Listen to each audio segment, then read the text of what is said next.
वीणा बजाकर यहोवा का भजन गाओ, वीणा बजाकर भजन का स्वर सुनाओ। शुक्रवार 21 अप्रैल 2023।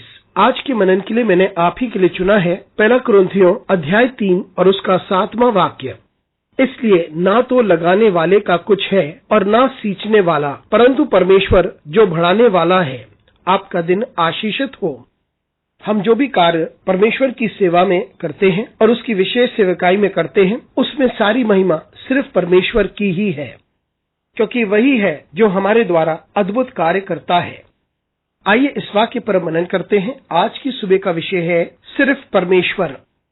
यहाँ हम देखते हैं कि पौलुस कुरिन्थियों की कलीसिया को पहला पत्र लिखता है और इस अध्याय में वे कलीसिया में विभाजनों को संबोधित कर रहा है। बहुत सारी समस्याएं थी, क्योंकि वे उन लोगों का अनुसरण कर रहे थे जिन्होंने परमेश्वर का सुसमाचार उन तक पहुंचाया था और जिन्होंने उनकी सहायता की ताकि वे परमेश्वर के वचन को समझ सके, या उन्होंने उनकी सहायता की ताकि वे यीशु मसीह को समझ सके। जिन लोगों ने इन सेवकों को सुना था जो परमेश्वर के वचन का बखान कर रहे थे, तो उनकी सहभागिता उस विशेष दास के साथ, उसके दर्शन के साथ और उसकी बातों के साथ सहानुभूति थी, और वे उनकी बातों को ही सही समझते थे और दूसरे की बातों को नकारते थे। ऐसी परिस्थिति में पौलुस ऐसे सेवकों के बारे में बात करता है जिनका योगदान एक आत्मिक व्यक्ति के बढ़ोतरी में और उसकी जिंदगी में कितना होता है। और वे बताता है कि एक जन बोता है, दूसरा उसको जल देता है, लेकिन उस पौधे की बढ़ोतरी परमेश्वर की ओर से होती है।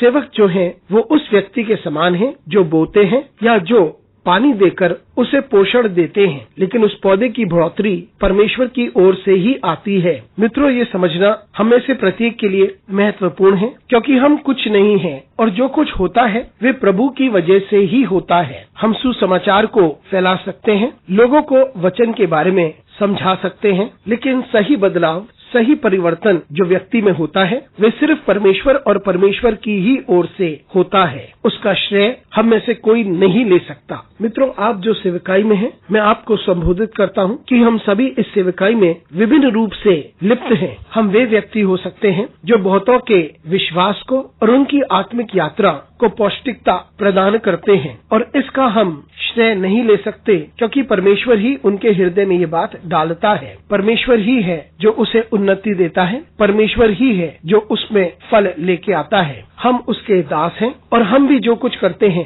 वो इसलिए करते हैं क्योंकि परमेश्वर का अनुग्रह हम पर है, और क्योंकि परमेश्वर हमें अपने यंत्र के रूप में इस्तेमाल करता है, इसलिए हम किसी बात की डींग ना करें। अगर भली बातें होती हैं तो प्रभु के दास को उसका आदर दें, लेकिन महिमा सिर्फ परमेश्वर और परमेश्वर की ही है। अनुग्रहकारी परमेश्वर स्वर्गीय पिता, तुझे धन्यवाद देते हैं, तेरी स्तुति करते हैं, तेरा आदर करते हैं और तेरी महिमा करते हैं। हमारी सहायता कर परमेश्वर कि हम इस बात को समझ सकें कि तेरे द्वारा ही हम आशीषित हुए हैं और तेरे द्वारा ही हमारा परिवर्तन हुआ है और तेरे द्वारा ही तेरे दास, तेरे यंत्र हो सकते हैं। हमें आशीषित कर, यीशु मसीह के नाम से मांगते हैं, आमीन।